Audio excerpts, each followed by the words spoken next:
Hello दोस्तों, हमारा YouTube channel देवाडेगा delight के इंश्योरेंस ट्रेनिंग सेशन में आप सभी को स्वागत है।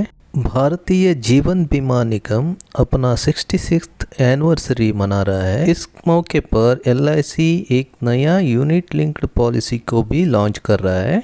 आज मतलब 5 सितंबर को लॉन्च होने वाला इसका नाम है new pension plus policy, table number 867। हम सब जानते हैं LIC शेयर मार्केट में इन्वेस्ट करके ज़्यादा से ज़्यादा प्रॉफिट बुकिंग कर रहा है। अगर आप कोई भी अच्छा ग्रोथ होने वाला कंपनी का प्रोफाइल देखते हैं तो उसमें LIC का शेयर होल्डिंग रहता है। एक आम आदमी को डायरेक्ट शेयर मार्केट में इन्वेस्ट करना बहुत ही मुश्किल काम होता है। ऐसा करने से कैपिटल लॉस का भी संभव रहता है। इसलिए भारतीय जीवन बीमा निगम आम आदमी को शेयर मार्केट का फ़ायदा दिलवाने के लिए यूनिट लिंक्ड इंश्योरेंस पॉलिसीज़ को लॉन्च किया है। इस तरह का यूनिट लिंक्ड पॉलिसीज़ में आज लॉन्च होने वाला न्यू पेंशन पॉलिसी भी एक बेहतरीन पॉलिसी है।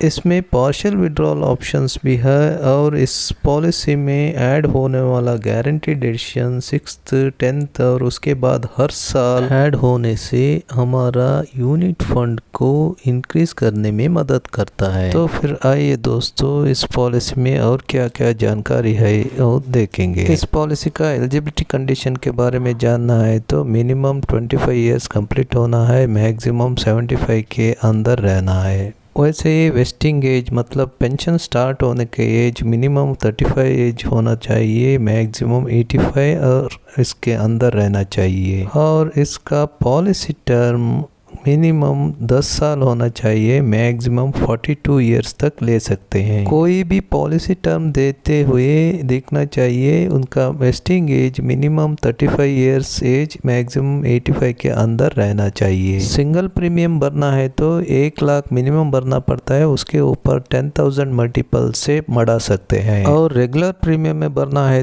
तो मंथली नाच है तो 3,000, क्वार्टरली है तो 9,000, हाफ ईयरली है तो 16,000, ईयरली है तो 30,000 प्रीमियम भरना चाहिए। इसके ऊपर भरना है तो ईयरली, हाफ ईयरली, क्वार्टरली है तो 1000 रुपीज़ मल्टीपल से बढ़ा सकते हैं, मंथली है तो 250 रुपीज़ मल्टीपल से बढ़ा सकते हैं। अगर पॉलिसी प्रीमियम पेमेंट चालू है तो 4 टाइप का फंड ऑप्शन रहता है। इसमें से लो रिस्क फंड है और बॉन्ड फंड, उसमें ज़्यादा से ज़्यादा गवर्नमेंट सिक्योरिटीज़ में इन्वेस्ट करते हैं, इक्विटी में कोई भी इन्वेस्टमेंट नहीं रहता है। और दूसरा फंड है वो सिक्योर्ड फंड, उसमें मिनिमम 10% से मैक्सिमम 50% तक इक्विटी में इन्वेस्टमेंट रहता है। और तीसरा फंड है बैलेंस फंड, उसमें मिनिमम 30% से मैक्सिमम 70% तक इक्विटी में इन्वेस्टमेंट रहता है। और फोर्थ फंड है ग्रोथ फंड, इसमें से मिनिमम 40% से मैक्सिमम 100% तक इक्विटी में इन्वेस्टमेंट रहता है। इक्विटी में ज़्यादा से ज़्यादा इन्वेस्टमेंट है तो ग्रोथ होने का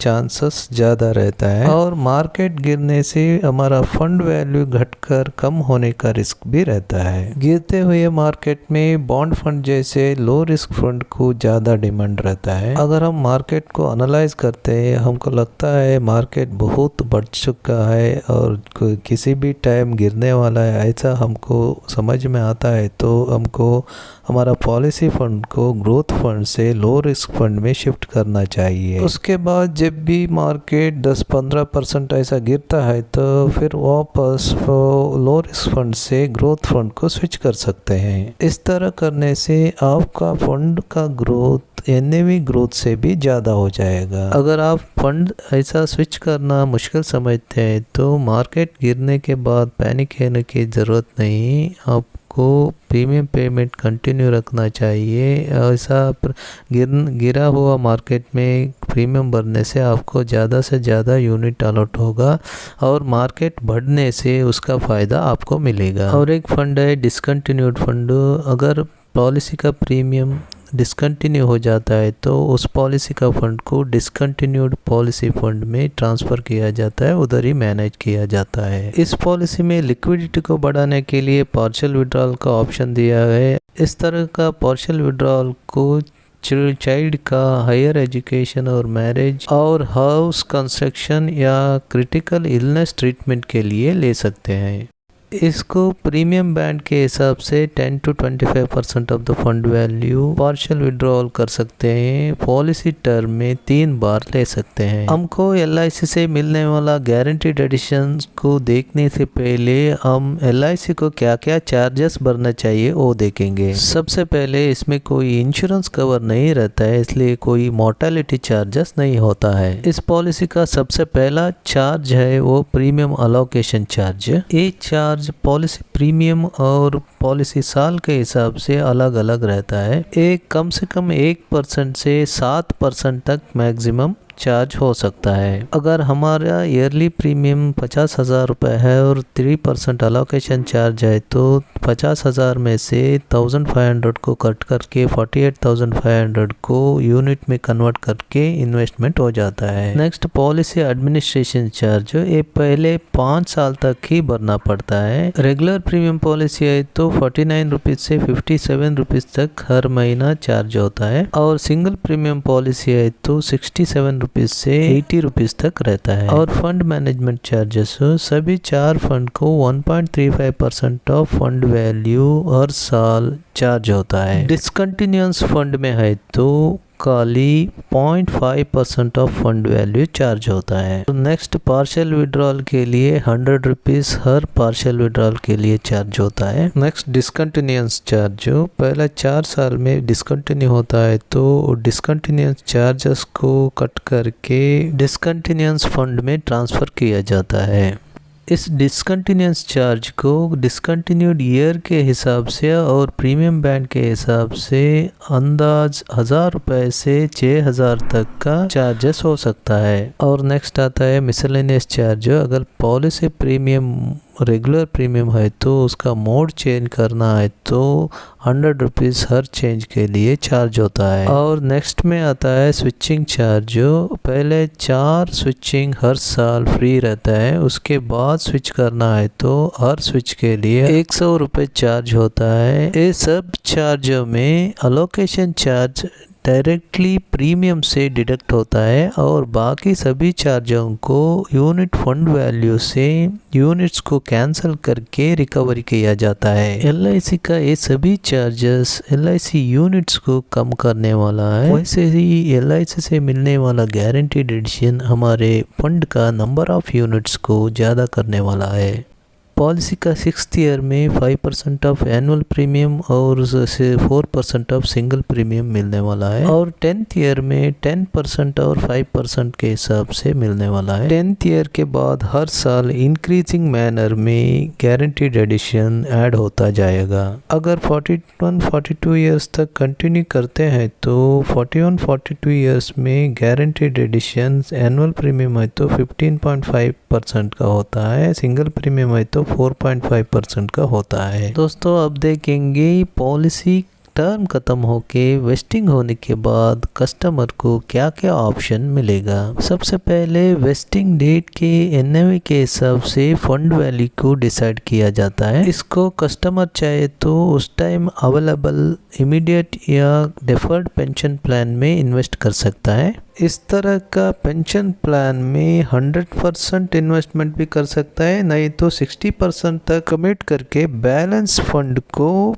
पेंशन फंड में इन्वेस्ट कर सकता है। कस्टमर चाहे तो ये फंड में से 50% अमाउंट से अनदर इंश्योरेंस कंपनी से भी एन्युटी प्लान ले सकता है। अगर वेस्टिंग होने के बाद उस पॉलिसी का फंड वैल्यू IRDA गाइडलाइंस के हिसाब से मिनिमम पेंशन दिलाने के लिए सफिशिएंट नहीं है तो उस पॉलिसी का कंप्लीट फंड वैल्यू को लमसम दिया जाता है। और एक ऑप्शन के हिसाब से अगर कस्टमर चाहे तो पॉलिसी टर्म को एक्सटेंड कर सकता है। इस तरह एक्सटेंड करने के टाइम पॉलिसी की कंडीशन के हिसाब से मैक्सिमम पॉलिसी टर्म और मैक्सिमम वेस्टिंग एज को क्रॉस नहीं करना चाहिए। इसका मतलब पॉलिसी टर्म 42 ईयर्स से ज़्यादा नहीं होना चाहिए और वेस्टिंग होने के बाद कस्टमर का एज 85 से ज़्यादा नहीं होना चाहिए। ऐसा टर्म एक्सटेंड करना है तो पॉलिसी वेस्टिंग डेट से 3 महीना पहले ही कॉर्पोरेशन को इंटीमेट करना चाहिए। और ये भी देखेंगे दोस्तों, अगर पॉलिसी प्रीमियम पेमेंट कंटिन्यू रहता है, पॉलिसी होल्डर का डेथ होता है तो क्या होता है। पॉलिसी डेथ इंटीमेशन डेट का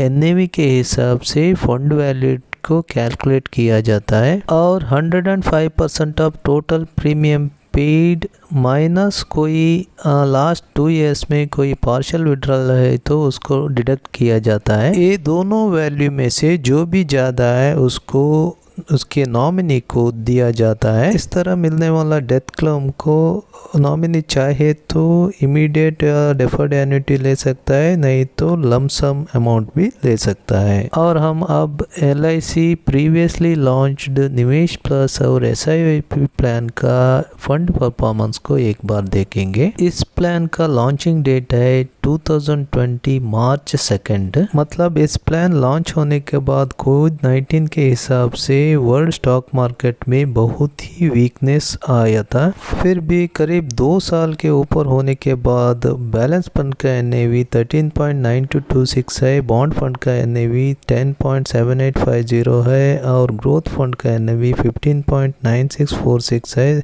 सिक्योर्ड फंड का NAV 12.6763 है। ये सभी फंड का NAV 10 रुपीज से शुरू हुआ था। देखिए दोस्तों, इस प्लान का ग्रोथ फंड का NAV 10 रुपीज से ऑलमोस्ट 16 रुपीज तक बढ़ा है, 60% का ग्रोथ रेट दिखाई दिया है। और दोस्तों, LIC का न्यू पेंशन प्लस प्लान भी 10 रुपये से शुरू होगा और एक अच्छा रिटायरमेंट फंड जमा करने के लिए बहुत ही मदद करेगा। इतना बताते हुए मैं इस वीडियो को इधर ही एंड करना चाहता हूँ। अगर आपको ये वीडियो पसंद आए तो एक लाइक दीजिए, आपके दोस्तों को शेयर कीजिए। अगर अभी तक हमारा चैनल को सब्सक्राइब नहीं किया तो अभी कर दीजिए। और एक नया वीडियो के साथ फिर मिलेंगे दोस्तों। धन्यवाद।